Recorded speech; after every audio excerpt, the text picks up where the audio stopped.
اللهم صل على سيدنا ومولانا محمد وعلى آل سيدنا ومولانا محمد مبارک وسلم علیہ۔ سورۃ البقرہ کی آیت نمبر 67۔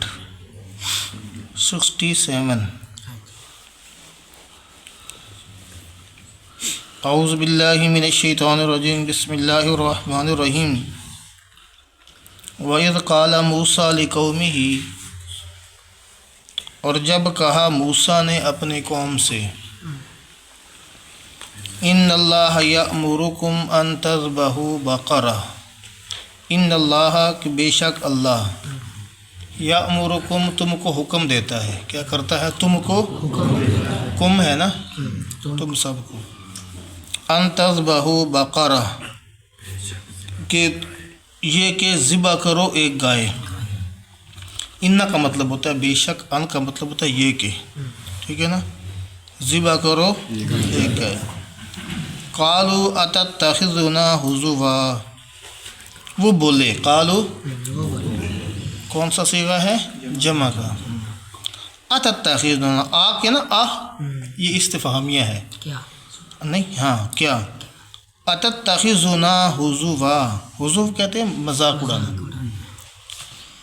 کیا تو ہم سے ہنسی کرتا ہے؟ قالا، موسیٰ علیہ السلام نے کہا، اعوذ باللہ، اللہ کی پناہ، ان اکون من الجاہلین، کہ میں جاہلوں میں ہوں، کہ میں جاہلوں میں ہوں، اللہ کی پناہ چاہتا ہوں اس سے۔ یہ واقعہ بھی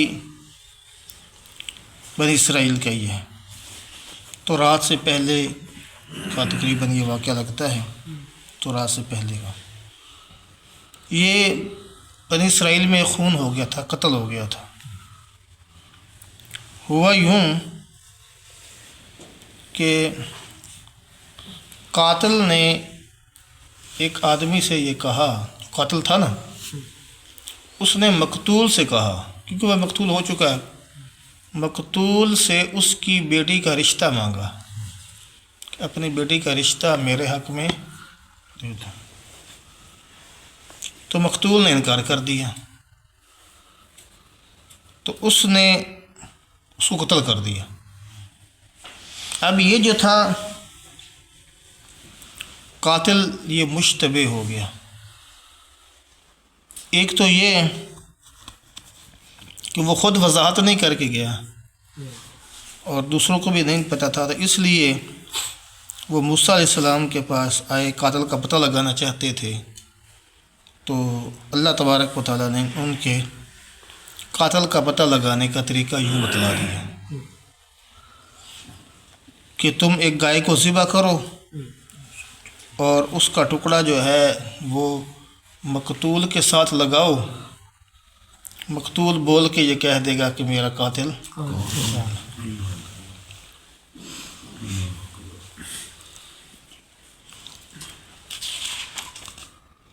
اچھا جی، کچھ اعتراضات، کچھ سوالات بنتے ہیں اس بات کے اوپر، تو اگلا پڑھ لیں، پھر آپ کے ذہن میں آ گیا تو آپ کر لینا، یہ تو کچھ میں کروں گا، پھر آپ جواب دے دینا۔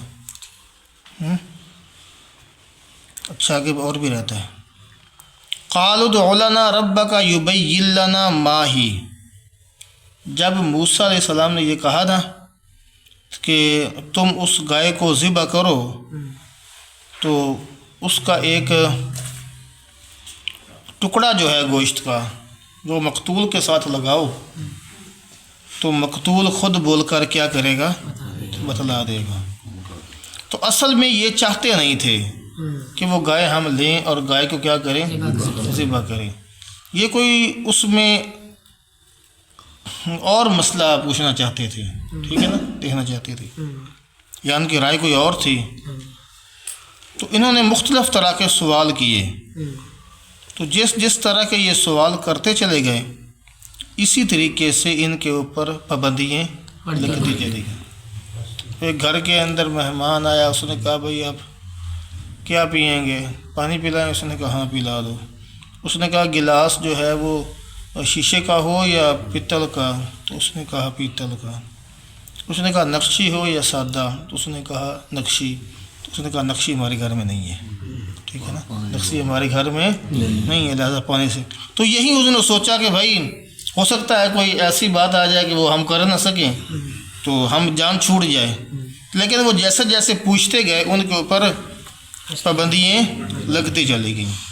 قالوا ادع لنا ربک یبین لنا ما ہی. تو انہوں نے کہا کہ اپنے رب سے پوچھیے, دعا کریے کہ وہ ہمارے سامنے وضاحت کر دے ما ہی کہ وہ گائے کیسی ہو, گائے کیسی ہو. قال انہ یقول, کہا وہ فرماتا ہے, اللہ فرماتا ہے انہا بقرۃ کہ وہ گائے ایسی ہو لا فارض نہ بوڑھی ہو ولا بکر اور نہ جوان ہو.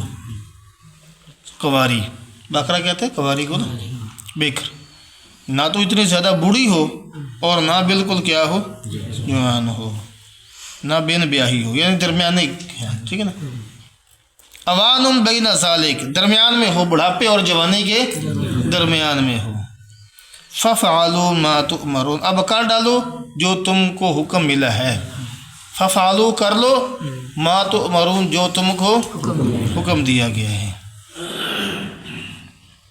قالوا ادع لنا ربک یبین لنا ما لونها, وہ بولے اپنے رب سے یہ پوچھو, ادع لنا, دعا کرو ہمارے لیے, ربک اپنے رب سے, یبین لنا کہ ہمارے لیے اور واضح کر دے, ما لونها کہ اس کا رنگ کیسا ہو, اس کا ما لونها اس کا رنگ کیسا ہو. قال انہ یقول انہا بقرۃ, تو موسیٰ علیہ السلام نے کہا کہ اللہ پاک یہ فرماتے ہیں کہ اس کا رنگ صفرا, زرد ہو, فاقع لونھا, اس کا رنگ خوب گہرا ہو, زردی مائل. ٹھیک ہے نا, اس کی زردی کیا ہو, خوب گہری ہو. تسر الناظرین, دیکھنے والوں کو بھلی محسوس ہو, دیکھنے والوں کو بھلی محسوس ہو, خوش آئے. قالوا ادع لنا ربک یبین لنا ما ہی, تو وہ بولے کہ اپنے رب سے ہمارے واسطے یہ پوچھیں کہ وہ ہم کو بتا دے کہ ہم کو کس قسم میں ہے وہ, کہ وہ گائے کس قسم کی ہے, ہمیں اور بتلا دے.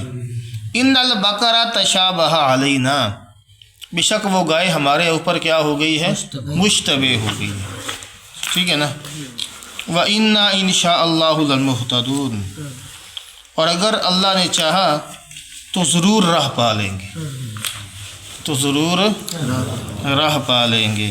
انشاءاللہ, کیا نا, اگر اللہ نے چاہا, اگر اللہ نے چاہا تو جب بھی کوئی معاملہ کریں تو اس کے اندر انشاءاللہ کہہ دینا چاہیے. ایک یہودی نے مسلمان سے پیسے لینے تھے, تو مسلمان جب کے پاس وہ جب بھی جاتا تو کہتا ہے انشاءاللہ میں دے دوں گا, انشاءاللہ میں دے دوں گا. ٹھیک ہے نا. تو اس نے کسی دن یہ پوچھا کسی سے کہ یہ انشاءاللہ کب آتی ہے, انشاءاللہ کب آئے گی؟ تو اس نے کہا انشاءاللہ کا مطلب ہوتا ہے کہ اگر اللہ چاہے گا تو اس نے کہا پھر تمہارا رب تو نہیں چاہتا کہ تم مسلمان یہودیوں کو پیسے دو, ہمارا رب نہیں چاہتا. تو انشاءاللہ اگر اللہ چاہے گا تو, اللہ چاہے گا تو کام ہو جائے گا. ٹھیک ہے نا. تو انشاءاللہ کے ساتھ اللہ کی مدد شامل حال ہو جاتی ہے. ٹھیک ہے نا. انشاءاللہ کے ساتھ کیا ہو جاتی ہے, اللہ کی مدد شامل. اللہ چاہے گا تو اللہ چاہتا ہی ہوتا ہے. ٹھیک, حدیث پاک میں آتا ہے نا, جو بندہ کسی سے قرض لیتا ہے اور اس کی نیت ہوتی ہے کہ میں یہ واپس کروں گا, تو اللہ کی مدد اس کے ساتھ مل جاتی ہے. اللہ فرماتے ہیں میں تیرا مددگار بن جاتا ہوں. آسانی اللہ رستے کھول دیتا ہے اور قرض واپس کرنے میں آسانی پیدا کر دیتا ہے, اگر نیت اس کی یہ ہوتی ہے. اور اگر وہ لے رہا ہے اس نیت کے ساتھ میں کہنا واپس کرنا ہے, پھر روڑوں گا انہیں, میں تنگ کروں گا. اللہ فرماتے ہیں تجھے تیرے حال پہ چھوڑ دیا, تجھے تیرے حال پہ چھوڑ دیا. تو اس لیے جب اللہ کو شامل کر لیں گے, اللہ فرماتے ہیں وَإِنَّا إِنْ شَاءَ اللَّهُ لَمُهْتَدُونَ, اور اگر اللہ نے چاہا تو ضرور راہ پا لیں گے ہم. قال انه يقول انها بقرۃ, موسیٰ علیہ السلام نے کہا کہ اللہ پاک فرماتے ہیں کہ وہ گائے ایسی ہو لا ذلول, کہ وہ محنتی نہ ہو, محنت کرنے والی نہ ہو, لا ذلول تثیر الارض، اور زمین میں جوتتی بھی نہ ہو، ولا تسقی الحرث، اور نہ پانی کھیتوں کو پانی لگاتی ہو، کھیتوں کو کیا لگاتی ہو؟ پانی لگاتی ہو۔ آپ حضرات کو پتہ ہے نا کہ ہمارے جو بابے جو تھے وہ کھوہ کے اوپر کیا کرتے تھے، کنویں کے اوپر بیل چلایا کرتے تھے راتوں کو دن، تو اس کے ذریعے سے کھیتی ہے وہی مثال آ گئی نا، وہ کھیتی کو پانی نہ لگاتی ہو۔ کوئی کہے کہ آج گائیاں بھی کھیتی میں یا بیل بھی کھیتی میں پانی لاؤندے سی، اس طریقے سے وہ لگاتے تھے، وہ کنویں سے پانی نکال کے نا کھیتوں کو پانی لگاتے تھے۔ مسلمۃ لا شیۃ فیہا، مسلمہ وہ بے عیب ہو، لا شیۃ فیہا اس میں کسی قسم کا کوئی عیب نہ داغ نہ ہو۔ قال الآن جئت بالحق، اب لایا تو ٹھیک بات ہمارے اوپر، ہم پر کیا لے کر آیا ہے؟ ٹھیک بات لے کر آیا۔ فذبحوها، پھر انہوں نے اس کو ذبح کیا، وما كادوا يفعلون، اور وہ لگتے نہیں تھے ایسا کرنے والے، ہاں تو ایسا لگتے نہیں تھے، ٹھیک ہے نا۔ تو یہ لکھا ہے حدیث کے اندر آتا ہے کہ اگر وہ اتنے سوال نہ کرتے تو ان کے اوپر اتنی سختیاں نہ آتی، ٹھیک ہے نا، ان کو بھی اتنی سختیاں نہ آتی۔ وہ سوال کرتے چلے گئے اور ان کے اوپر کیا تھے؟ بڑھتی چلتی گئیں۔ وَإِذْ قَتَلْتُمْ نَفْسًا فَادَّارَأْتُمْ فِيهَا، اور جب مار ڈالا تھا تم میں سے ایک شخص کو، فَادَّارَأْتُمْ فِيهَا پھر لگے ایک دوسرے کے اوپر دھرنے کہ تم نے مارا، وہ کہتا ہے تم نے مارا۔ وَاللَّهُ مُخْرِجٌ مَا كُنْتُمْ تَكْتُمُونَ، اور اللہ کو ظاہر کرنا تھا جو تم چھپاتے تھے، مخرج ظاہر کرنا تھا، نکالنا تھا، ما کنتم تکتمون جو تم چھپاتے، کتمان علم سنا ہوا نا، علم چھپانا۔ فَقُلْ نَضْرِبُوهُ بِبَعْضِهَا، پھر ہم نے کہا کہ مارو اس مردے پر اس گائے کا بعض حصہ، ایک ٹکڑا، ٹھیک ہے نا۔ كَذَلِكَ يُحْيِي اللَّهُ الْمَوْتَى، اسی طریقے اللہ زندہ کرے گا مردوں کو، وَيُرِيكُمْ آيَاتِهِ لَعَلَّكُمْ تَعْقِلُونَ، اور دکھاتا ہے تم کو اپنی قدرت کے نمونے، لَعَلَّكُمْ تَعْقِلُونَ تاکہ تم غور کرو، ٹھیک ہے نا، تاکہ تم کیا کرو؟ غور کرو۔ جب اس مردے کے ساتھ ہی معاملہ کیا گیا تو وہ کیا ہو گیا؟ زندہ ہو گیا۔ اس نے قاتل کا نام بتا دیا اور پھر فوراً مر گیا۔ اس جگہ مقتول کا بیان اس لیے کافی سمجھا گیا کیونکہ مقتول نے بیان دیا نا۔ عموماً مقتول کا جو بیان ہوتا ہے وہ شہادت کے بنا معتبر نہیں ہوتا، شہادت کے بنا معتبر نہیں ہوتا۔ ہمارے یہاں تو سمجھا جاتا ہے نا معتبر اس کو، یہ مرنے والا خود بیان دے گیا، وہ اس وقت معتبر ہوگا جب گواہ اس کے اوپر لگیں گے، تو اکیلے بندے کی گواہی اس مرنے والے کی معتبر نہیں ہوگی۔ اس کے ساتھ کوئی حادثہ پیش آیا ہے تو اس کے پاس اگر گواہی دیں گے دوسرے لوگ بھی کہ واقعی اس نے یہ گواہی دی ہے اور اس کے ساتھ یہ واقعہ پیش آیا ہے، تو پھر تو معتبر ہوگا۔ جب گواہی شرعی تو پھر قتل کا ثبوت واقع ہوگا، ورنہ نہیں۔ تو یہاں مقتول کی صرف گواہی کیوں معتبر سمجھی گئی؟ یہاں مقتول کی گواہی کیوں معتبر سمجھی گئی کہ اس اکیلے نے گواہی دے دی اور قاتل کیا ہو گیا؟ ثابت ہو گیا، قتل ثابت ہو گیا، کیونکہ وہ مرنے کے بعد زندہ ہوا۔ روایات کے اندر آتا ہے کہ موسیٰ علیہ السلام کو اللہ تبارک و تعالیٰ نے وحی کے ذریعے سے بتلا دیا تھا کہ اس کا قاتل یہ ہے، اور اس کا طریقہ یہ ہے کہ یہ جو بات بولے گا یہ کیا ہوگی؟ سچ ہوگی، جو بات ہوگی سچ ہوگی، اس لیے واقعہ اسی کے ساتھ کیا تھا؟ خاص تھا، ٹھیک ہے نا۔ باقی اللہ تبارک و تعالیٰ نے، اچھا پھر یہ سوال ہوا کہ اللہ تبارک و تعالیٰ کو یوں ہی کرنے کی کیا ضرورت تھی؟ اللہ تو بغیر گائے ذبح کروائے بھی کیا کر سکتا ہے؟ ہاں، پھر اس سامان کرنے کی کیا ضرورت تھی؟ بات یہ ہے کہ اللہ تبارک و تعالیٰ فعل ضرورت اور مجبوری کی وجہ سے ہوتا ہی نہیں ہے، وہ اس بات سے کیا ہے؟ پاک ہے، بلکہ اللہ تبارک و تعالیٰ نے یہ جو کام کیا اس کے اندر کوئی حکمت ہوگی، اس میں کیا ہوگی؟ کوئی نہ کوئی حکمت ہوگی، اور وہ حکمت کیا ہے وہ اللہ ہی بہتر جانتے ہیں، وہ اللہ ہی کیا حکمت ہے اس کے اندر۔ ہم نے سنا ہے اپنے استادوں سے، وہ کہتے تھے، پڑھا ہوا کسی کتابوں میں، کہ اس میں حکمت یہ تھی کہ وہ جو گائے تھی نا، جیسے جیسے یہ سوال کرتے گئے، گائے کے اوپر اللہ تبارک و تعالیٰ قیدیں بڑھاتے چلے گئے، فلاں گائے ہو فلاں۔ پھر انہوں نے اس گائے کو تلاش کیا تو وہ گائے ایک بیوہ عورت کے پاس تھی اور اس کی یتیم اولاد تھے، یتیم بچے تھے، ٹھیک ہے نا۔ اللہ تبارک و تعالیٰ نے جب قیدیں اتنی لگوائیں اور گائے صرف وہی ملی، گائے وہی ملی، تو انہوں نے پھر منہ بولے پیسے مانگے اور ان کو ادا کرنے پڑے، ان کو ادا کرنا پڑے۔ تو اس طریقے سے اللہ پاک نے ان کی مدد کروا دی۔ در حقیقت اللہ کیا کروانا چاہتے تھے؟ اس بیوہ کی، ان یتیموں کی مدد کروانا چاہتے تھے۔ اور دوسرا اللہ تبارک و تعالیٰ نے یہ مردے کو زندہ، اچھا جی، پھر یہ سوال ہوا کہ اللہ پاک کیا نہیں کرنا چاہتے؟ بغیر مردے کے زندہ کروائے ہوئے تو موسیٰ کو بتا دیا تھا، اعلان کروا دیتے۔ تو در حقیقت اللہ پاک فرماتے ہیں یہی وَيُرِيكُمْ آیات، اللہ اپنی نشانیاں دکھاتا ہے۔ كَذَلِكَ يُحْيِي اللَّهُ الْمَوْتَى، کہ اللہ قیامت کے دن مردوں کو ایسے ہی زندہ کر دے گا۔ اللہ قیامت کے دن مردوں، اگر دنیا میں زندہ کر کے اللہ پاک نے کیا کر دیا؟ دکھلا دیا۔ فرمایا کہ قیامت کے دن بھی اللہ تبارک و تعالیٰ مردوں کو یوں ہی زندہ کر دے گا، پھر مردے اٹھیں گے اور کیا کریں گے؟ بولیں گے۔ کیا کریں گے؟ بولیں گے۔ سچ بولیں گے یا جھوٹ بولیں گے؟ حدیث پاک کے اندر آتا ہے، کیا ہو؟ ہاں، حدیث پاک کے اندر آتا ہے کہ اللہ تبارک و تعالیٰ بندے سے سوال کرے گا، پوچھتا چلا جائے گا جب تک تو وہ ٹھیک بولتا چلا جائے گا، ہیں؟ جب تک ٹھیک بولتا چلا جائے گا تو زبان سے جواب دیتا رہے گا۔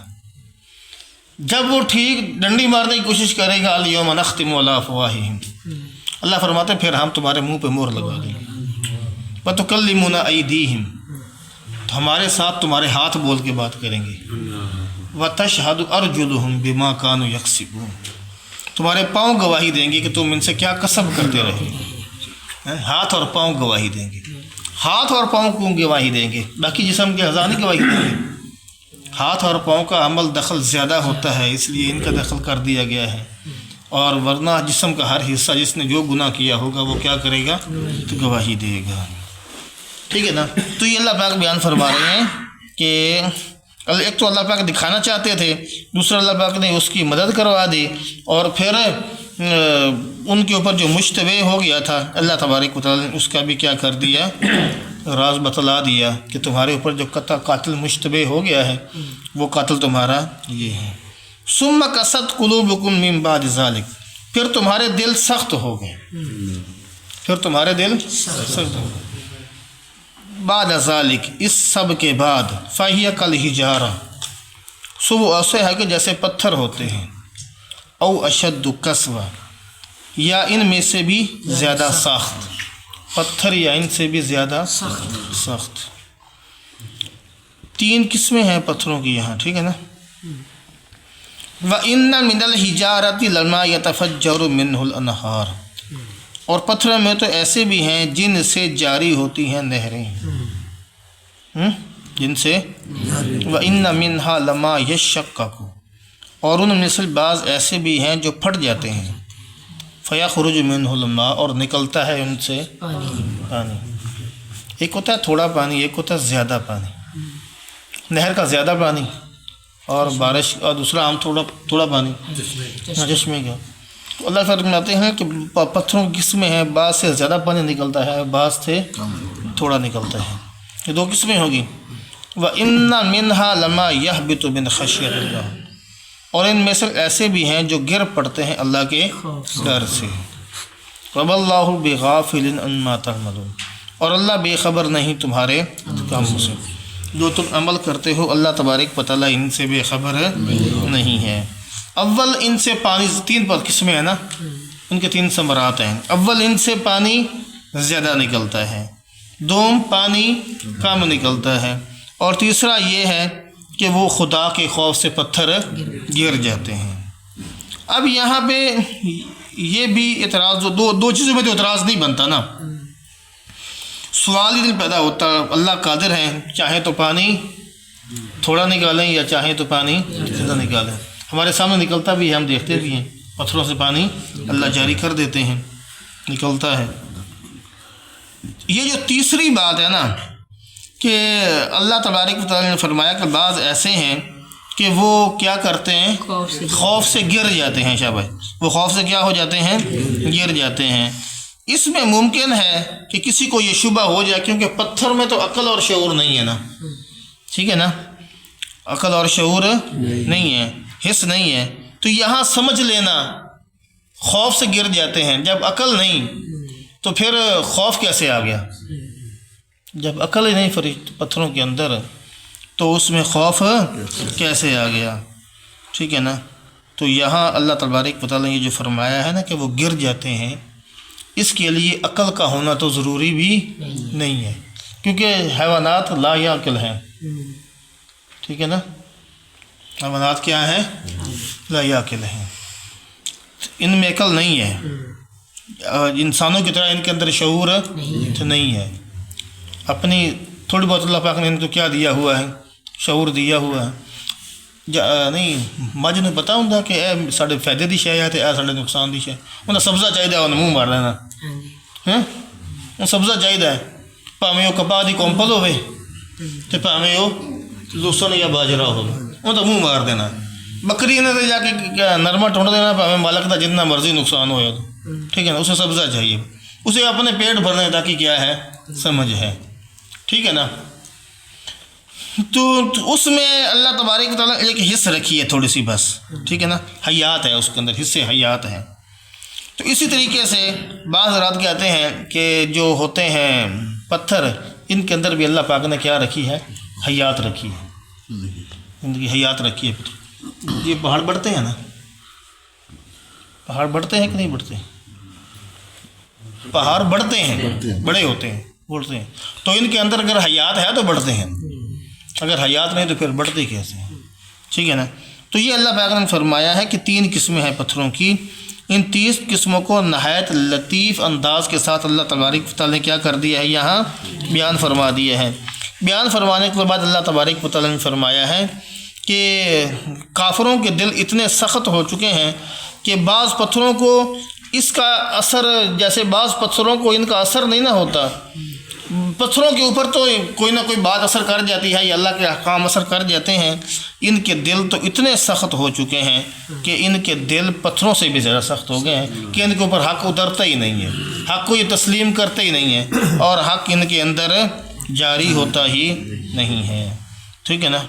تو آگے جو افتطمعون یہاں سے ہے, یہاں ان تینوں باتوں کی کیا ہے, تطبیق آ جائے گی کہ اے مسلمانوں, تم یہودیوں کو منہ میں بنانے کی جو کوشش کر رہے ہو, اس میں تم اتنی تکلیفیں بھی اٹھاتے ہو. تو یہود کے حالات اور واقعات بیان کر کے نا مسلمانوں کی اس کی جو امید کا انقطاع ہے, اس کی کلفت اٹھانے اس کے ذریعے سے کیا فرمایا گیا ہے کہ تکلیف اٹھانے سے دفع فرمایا گیا ہے. ٹھیک ہے نا. وہ آگے یہاں سے کچھ باتیں آگے چلیں گی تو ان کا تذکرہ آگے کر دیا جائے گا.